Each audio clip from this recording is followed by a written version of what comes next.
हरियाणा भारत देख रहे हैं आप। आपके साथ मैं हूं मीनाक्षी। खबरों में आगे बढ़ेंगे, लेकिन उससे पहले एक नजर डाल लेते हैं आज के हेडलाइंस पर।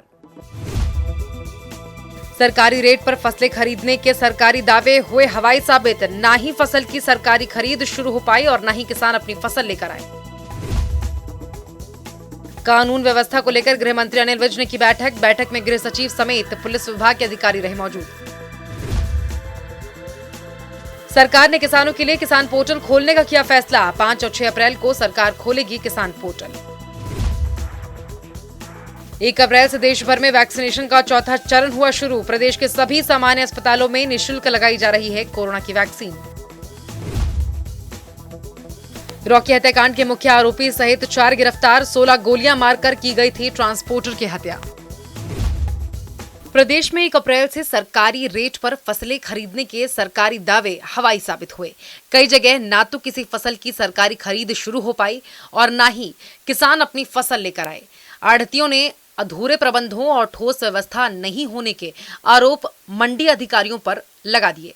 वहीं सरकारी रेट से ज्यादा भाव मिलने के कारण मंडी से बाहर ही किसान अपनी सरसों की फसल बेच रहे हैं, जिसको लेकर आढ़तियों ने सीएम विंडो पर शिकायत करने का निर्णय लिया है। कोई प्रबंध नहीं है, यहाँ पर झूठ बोल रहे हैं लोग। सर्वे का राजनीतिक ड्रामा है और जिम्मेदार के लिए कुछ नहीं किया इन्हें। ये इस आंदोलन के कारण दिखा रहे हैं, हमें ये वो कर रहे हैं, ये वो कर रहे हैं, कुछ नहीं है यहाँ पर इनका। ठीक, किस तरह की व्यवस्थाएं नहीं है यहाँ पर? क्या व्यवस्था है आगे ये बताए ना। हमने ये व्यवस्था करी है यहाँ पर।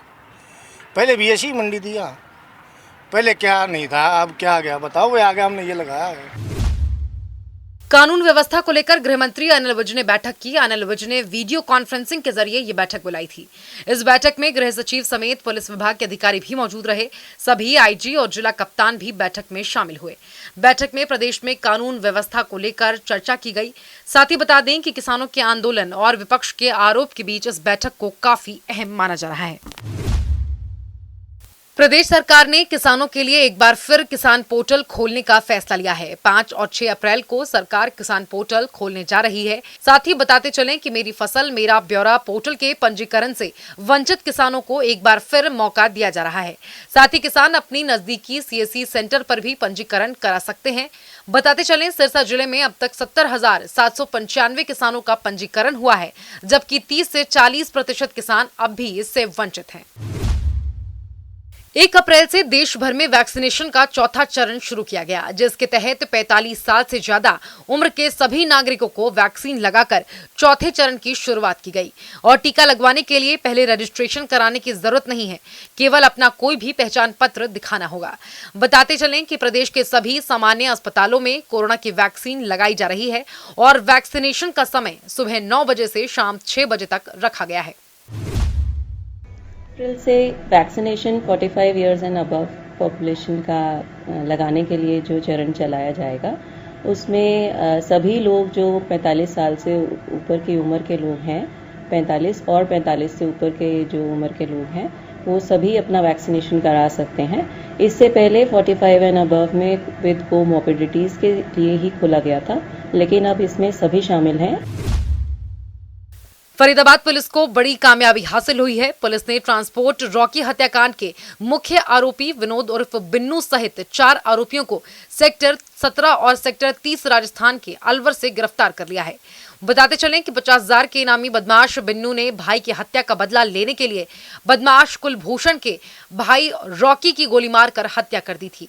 वारदात को अंजाम देने में बिन्नू के अलावा भैंसरवाली निवासी राहुल उर्फ नन्नू, पलवल के चांदहट निवासी अजीत और तिंगाव निवासी कपिल का नाम शामिल है। बाकी तीनों आरोपियों पर भी 25-25 हजार रुपए का इनाम है। बड़ा सातिर अपराधी बिन्नी है, जिस पर 50,000 का इनाम था। उसके 3 और साथी हैं जिसके ऊपर 25-25 हजार का इनाम था। तो हमारे क्राइम ब्रांच की गिरफ्त में अलवर से आए हैं, उनकी गिरफ्तारी कर ली गई है। और ये बड़े सातिर और संगठित अपराधी गिरोह है और इनका प्रतिद्वंदी कुल्लू, जिसको फ्रैक्चर गैंग बोलते हैं, वो हुआ करता था। तो इन दोनों की आपस में लड़ाई चलती रहती थी वसूली और इलाके के नाम पर। ये गुंडे हैं। तो पहले अन्नी की हत्या हुई थी कुलदीप गैंग के द्वारा, उसमें कुलदीप गिरफ्तार हो गया था। तो बदले की कार्रवाई में बिन्नी ने कुलदीप के भाई रॉकी की हत्या की थी नवंबर के महीने में। करनाल में प्रशासन ने मेन बाजार में 2 पहिया और 4 पहिया वाहनों पर बैन लगा दिया है, जिसके बाद इस फैसले को लेकर दुकानदार नाराज दिख रहे हैं। दुकानदारों का कहना है कि सरकार के इस फैसले से उनके काम पर असर पड़ेगा, जिसे लेकर व्यापारियों ने आधा शटर बंद करके इसका विरोध जताया। वहीं दुकानदारों ने प्रशासन से अपील की है कि वो 2 पहिया वाहनों को परमिशन दे, जिससे दुकानों पर ग्राहक आ सकें। बिजली का बिल न भरने की वजह से सफीदों के थाना सिटी और सदर थाने का कनेक्शन काट दिया गया। बता दें कि दोनों ही थानों का बिजली बिल चौंकाने वाला आया है। सिटी थाने का बिल 80 लाख और सदर थाने का बिल 1.5 लाख के करीब आया था, लेकिन बिल नहीं भरने की वजह से दोनों थानों के बिजली कनेक्शन को काट दिया गया। डिपार्टमेंट का, हमारा बिजली विभाग का इस टाइम 31 मार्च तक रिकवरी के ऊपर पूरा फोकस है। किसी भी डिपार्टमेंट का, किसी भी प्राइवेट पर्सन का पैसा बकाया तो हम उसको पुरजोर तरीके से लगे हुए हैं कि वो पैसा रिकवर किया जाए। और उसी अभियान में, क्योंकि थानों का पैसा लंबा टाइम से बकाया था, हमने उनसे उनकी अथॉरिटी से भी बात करी है, हमारी हायर अथॉरिटीज़ की नॉलेज में भी हैं, तो यही वजह रही। प्रदेश में गर्मी की शुरुआत होते ही पीने के पानी की समस्या शुरू हो गई है, जिसके चलते शहरवासियों को काफी परेशानी भी होने लगी है।